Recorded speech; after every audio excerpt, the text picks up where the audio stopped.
Yakshanba kuni tong yo'rishi bilan tang ayollar o'zlari tayyorlagan xushpuroqlik buyumlarini elib Hazrati Aysoning qabrisiga bordi. Ular qabrining og'zidagi toshning do'mi tezitilganligini ko'rdi. Qabriga kirib qarasa, Hazrati Aysoning jasadi yo'q turadi.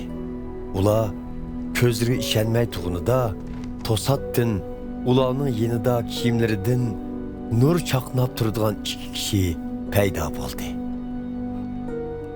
Ayollar intayin aloqzada bo'lib, boshlarini yaga egishdi. U farishtalar ayollarga "Sizlar nima uchun tirik odamni o'lganlarning orasidan izdaysizlar? U bu yerda emas.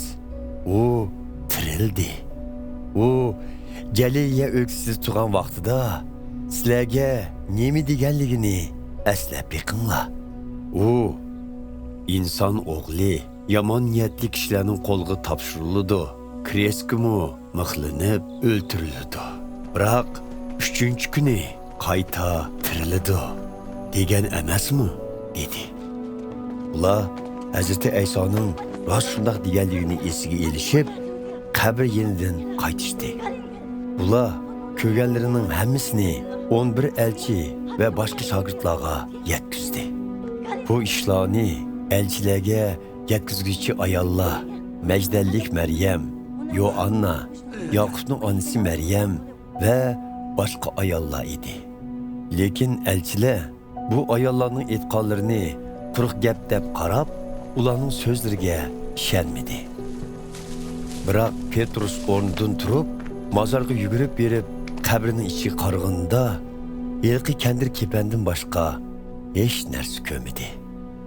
U bu ishlarga intayin hayron bo'lib qaytib ketdi. Shu kuni shogirdlarning ikkilan Yerusalimdan 11 chaqrim yiroqlikdagi Yemayus degan yezg'i bordi. Ular yo'l bo'yi yaqinda yuz bergan voqealar to'g'risida so'zlashib kelayotdi.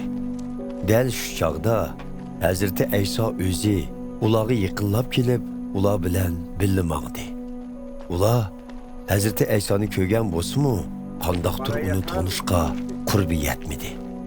"Nima to'g'riliq paranglashib ketyapsizlar?" deb so'radi Hazrati Ayso ulardan.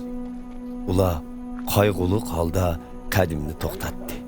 Ulardan Kleopas ismli biri Hazrati Aysodan "Senza Yerusalimda turibmi?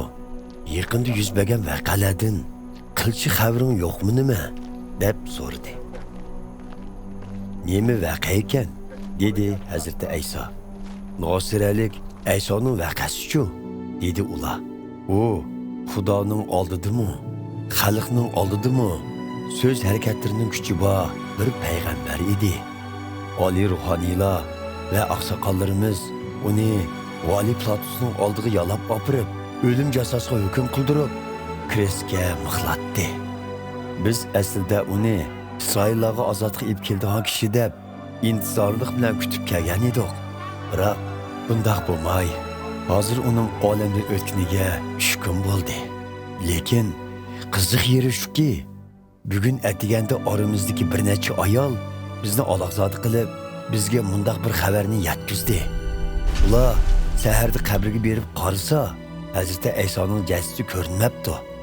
Farishtalar ularga ko'rinib, Hazrati Aysoning qayta tirilganligini aytibdi.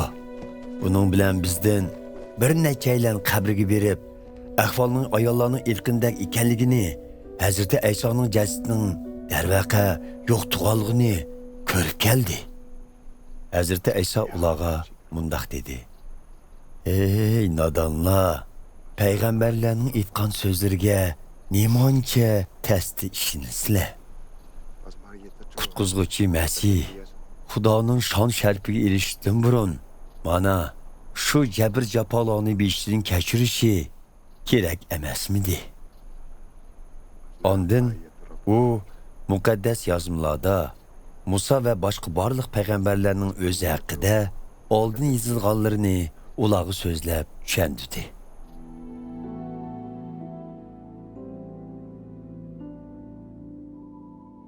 ular bordigan yesiga yaqinlashganda Hazreti Ayso safirini yana davomlashtirdigandek turadi. Ular uni tutib elib, kun o'ltirdi. Eli qorong'i tushdi. Biz bilan birga qo'nib keling deb o'tindi. Hazreti Ayso ular bilan qo'nmoqchi bo'lib uyga kirdi.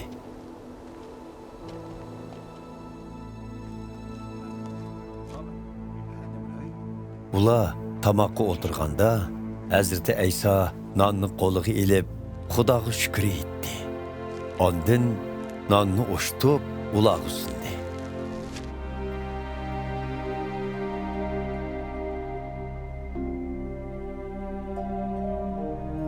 Shu chaqda ularning ko'zlari ochilgandek bo'lib, Hazreti Aysoni tanidi. Lekin u hushtum-tut g'oyib bo'ldi. Ular bir-biriga u yo'lda biz bilan paranglashib, muqaddas yozimlarni tushundirganda qalbimiz go'yo o'tdek yonmadimi deyishdi. Ular darhol yo'lga chiqib, Yerusalimga qaytib keldi.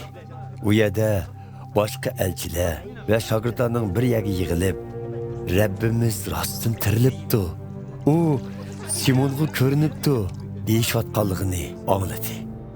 Shuning bilan bu ikkilanmi yo'lda yuz bergan ishlarni va Hazreti Ayso nonni o'shtiyotganda o'zining uni qanday tunib qolganligini ko'pchilikka so'zlab berdi.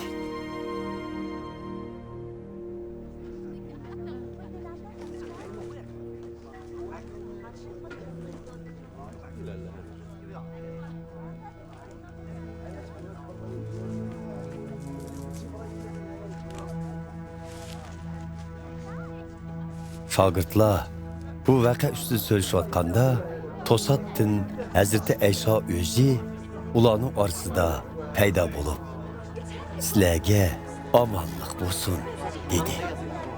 Ular biror ruhni uchratdikmi nima deb olog'zada bo'lishib ketdi.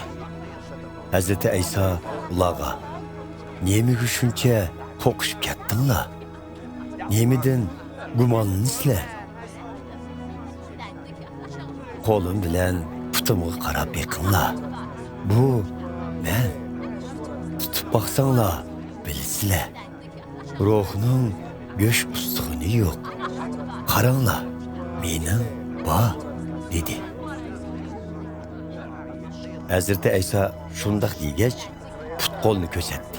Ular yanini ishonmay, bir xush bo'lsa, bir hayron bo'lishib turadi.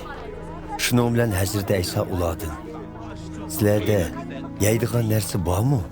deb so'radi. Ular bir parcha beliq kavupini sunib edi. Hazreti Ayso elib ularning oldida yedi.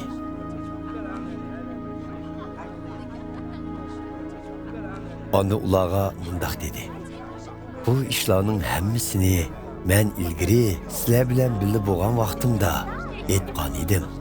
Men Musa xotirlagan Tavrat, boshqa payg'ambarlarning yozimlari va Zaburda bayon qilingan menga doir ishlarning hammasi cho'qim amalga oshirildi degan emasmi?"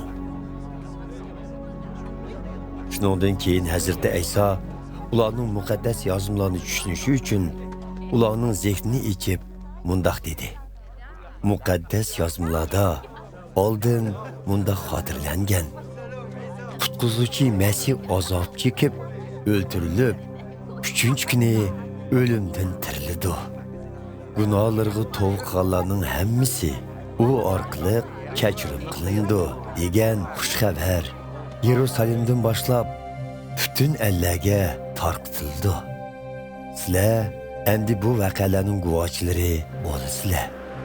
Otam beriman deb va'da qilgan muqaddas ruhni sizlarga ato qilaman. Biroq sizlar arishdan kelgan muqaddas ruhning kuch qudratiga to'ldirilguncha Yerusalimda kutib turinglar.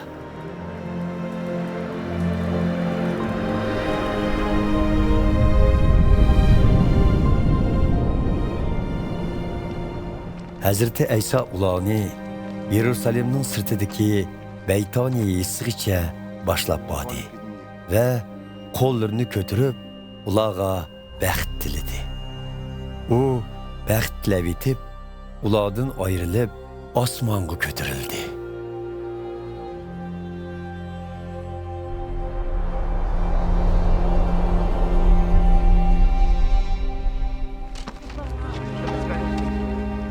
Shogirdlar Hazreti Aysoga ibodat qilishdi va intayin xushal-xuramlik ichida Yerusalimga qaytib kelib, hamisha markaziy ibodatxonada Xudoga matiya o'qishib turdi.